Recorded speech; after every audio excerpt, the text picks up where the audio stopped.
Chers apprenants, bonjour. Je suis M. Ayua Alphonse, professeur d'histoire-géographie au lycée moderne de Dabobo. Je vais vous présenter aujourd'hui une leçon de la classe de 3e, une leçon d'histoire de la classe de 3e, du thème 2 de la Seconde Guerre mondiale aux efforts de construction du monde et de l'Afrique. Alors de ce thème 2, nous allons voir la première leçon. Elle est intitulée « Les causes, caractères et conséquences de la Deuxième Guerre mondiale ». Alors je vais vous présenter une situation d'apprentissage. Dans vos lectures relatives à la Seconde Guerre mondiale, vous découvrez que cette guerre a entraîné plus de 50 millions de morts, dont 6 millions de juifs. Choqué par ces chiffres, vous travaillez avec votre professeur d'histoire-géographie à partir de divers documents pour identifier les causes de cette guerre, la caractériser et apprécier toutes ses conséquences. Alors, nous allons commencer par l'introduction.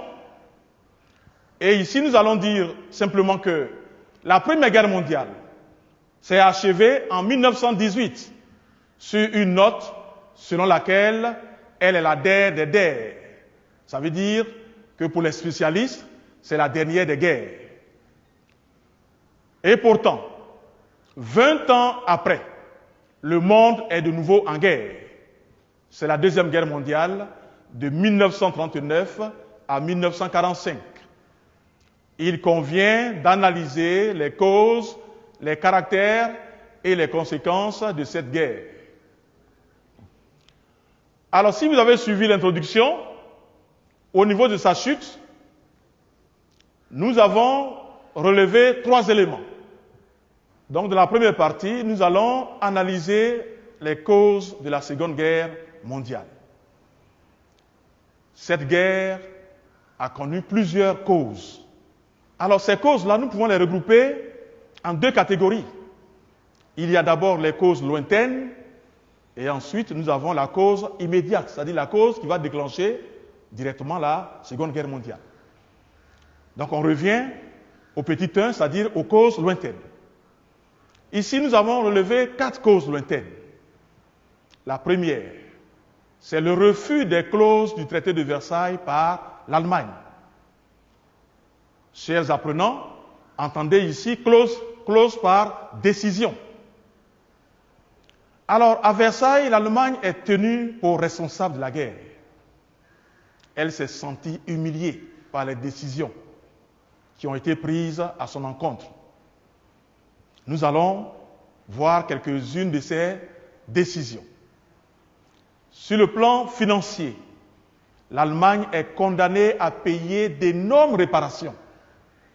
Ces réparations sont estimées à 132 milliards de marks or. Elle doit les payer en 30 annuités, c'est-à-dire pendant 30 ans, aux vainqueurs de la guerre. Sur le plan militaire, l'Allemagne n'a plus le droit d'avoir une marine. Elle n'a plus le droit d'avoir une armée de l'air.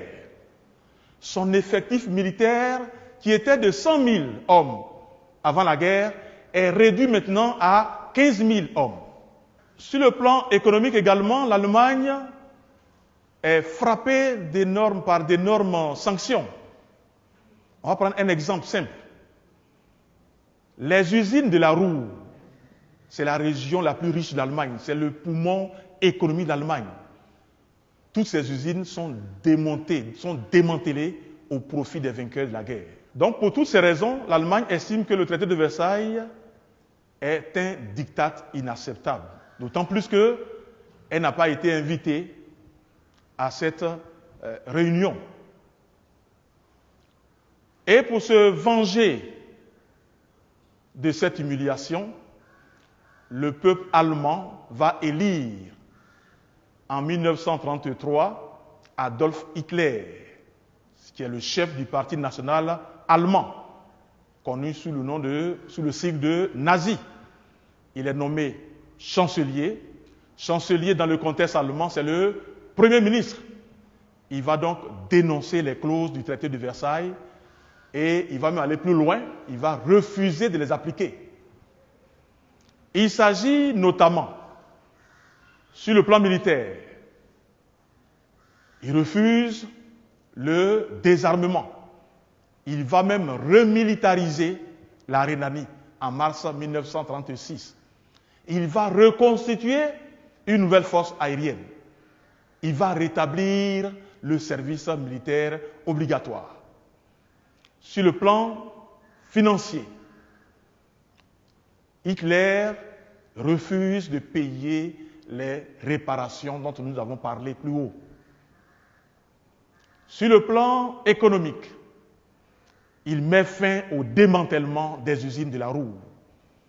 Et il va même plus loin, il va reconstruire ces usines. Chers élèves, c'est fini pour aujourd'hui. Rendez-vous pour la prochaine séance.